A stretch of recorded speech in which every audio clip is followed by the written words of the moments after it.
ভাবুন তো, আজ রাতে আপনি ঘুমাতে যাচ্ছেন, কিন্তু জানেন না এটাই হয়তো আপনার জীবনের শেষ রাত। মানুষ মৃত্যুর কথা শুনতে চায় না, কারণ মৃত্যু আমাদের মনে করিয়ে দেয় আমরা শক্তিশালী নই, আমরা স্থায়ী নই, আমরা নিয়ন্ত্রণে নেই। আজ যে মানুষটা নিজের ভবিষ্যৎ নিয়ে পরিকল্পনা করছে, কাল সে হয়তো সেই ভবিষ্যৎ দেখার আগেই মাটির নিচে চলে যাবে। মানুষ ভাবে আরও সময় আছে, এখনো বয়স হয়নি, পরে ঠিক হয়ে যাব, কিন্তু মৃত্যু কখনো বলে না এখন না পরে। মৃত্যু শুধু বলে এখন। আজ আপনি এই ভিডিওটি দেখছেন, আপনার চারপাশে আলো আছে, শব্দ আছে, মানুষ আছে, কিন্তু একদিন এমন একটি সময় আসবে যখন এই আলো নিভে যাবে, শব্দ থেমে যাবে, আর মানুষ আপনাকে একা রেখে চলে যাবে। সেই একাকিত্বের নাম কবর। আর কবরের প্রথম রাত হল মানুষের জীবনের সবচেয়ে ভয়ঙ্কর রাত। এই রাতের ভয়ই আল্লাহের রাসূল নিজে আল্লাহের কাছে কবরের আযাব থেকে আশ্রয় চাইতেন। মৃত্যু আসার মুহূর্তা মানুষ কল্পনা করতে পারে না। শরীর তখনও বিছানায়, কিন্তু আত্মা বুঝে যায় সময় শেষ। চোখ অন্যভাবে তাকায়, শ্বাস ভারী হয়ে আসে, বুকের ভেতর অজানা ভয় জমে ওঠে। আশেপাশের মানুষ কথা বলে ডাক দেয়, কিন্তু মৃত্যুপথার দ্বারা মানুষটি তখন এমন এক জগতে ঢুকে যায় যেখানে দুনিয়ার শব্দ ধীরে ধীরে দূরে সরে যেতে থাকে। ঠিক সেই সময় ফেরেশতারা আসে, কারো জন্য রহমতের বার্তা নিয়ে, আবার কারো জন্য আয়াবের সূচনা নিয়ে। নেককার মানুষের কাছে যখন মৃত্যু আসে, তখন ফেরেশতাদের চেহারা হয় উজ্জ্বল, কণ্ঠস্বর হয় শান্ত। তারা বলে, হে প্রশান্ত আত্মা, তোমার রবের সন্তুষ্টির দিকে বের হয়ে আসো। তখন সেই আত্মা শরীর থেকে এমন সহজে বের হয়ে আসে যেন পানির পাত্র থেকে পানি ঢেলে দেয়া হচ্ছে। সেই মানুষটি তখন বুঝে যায় তার যাত্রা ভয়ঙ্কর নয়, বরং শান্তির। কিন্তু গুনাহগারের মৃত্যু সম্পূর্ণ আলাদা। তার কাছে ফেরেশতারা আসে কঠোর চেহারায়, কঠিন কণ্ঠে। তারা বলে, হে নাপাক আত্মা, আল্লাহের ক্রোধের দিকে বের হয়ে আসো। আত্মা তখন শরীর ছাড়তে চায় না। ভয়, আফসোস, অনুশোচনা সব একসাথে তাকে চেপে ধরে। হাদিসে এসেছে, তখন আত্মাকে এমনভাবে টেনে বের করা হয় যেন কাঁটাযুক্ত শিকল ভেজা পশমের ভেতর দিয়ে টানা হচ্ছে। মৃত্যুর পর মানুষ ভাবে সব শেষ, কিন্তু ইসলাম বলে সব শুরু এখান থেকেই। আত্মা শরীর থেকে বের হওয়ার পরও চারপাশ সম্পর্কে সচেতন থাকে।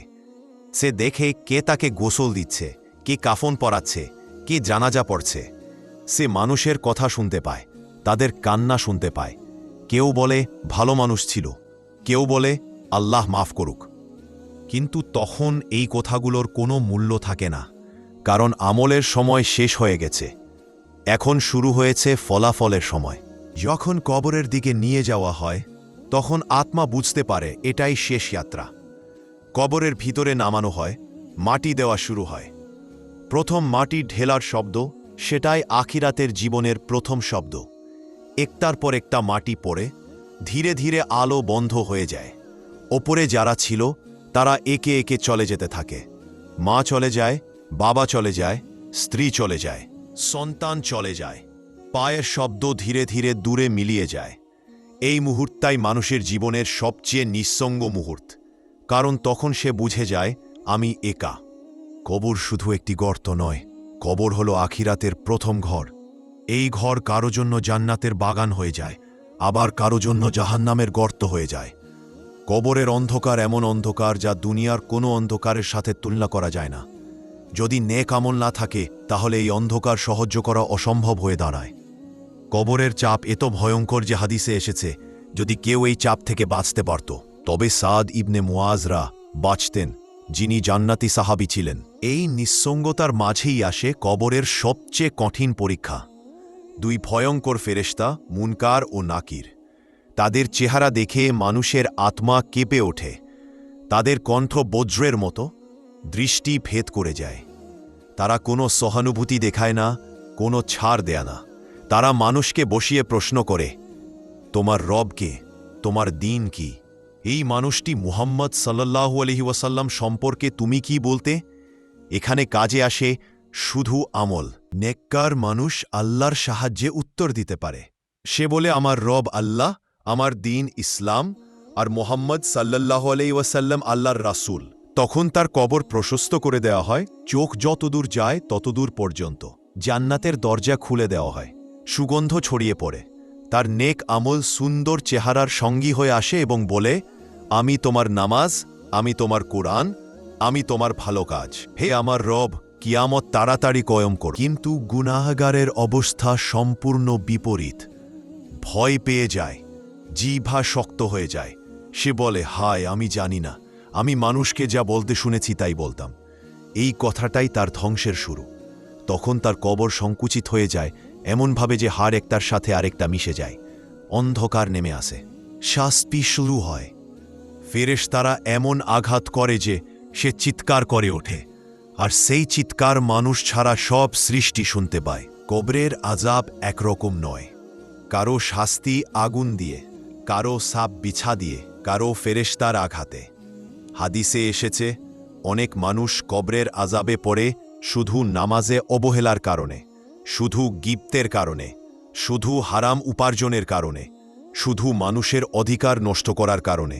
দুনিয়াতে যেসব গুনাহ মানুষ হালকাভাবে নেয়, কবরের ভিতরে সেগুলো পাহাড়ের মতো ভারী হয়ে যায়। তবুও আল্লাহ দয়ালু। তিনি মানুষকে সতর্ক করেছেন, পথ দেখিয়েছেন।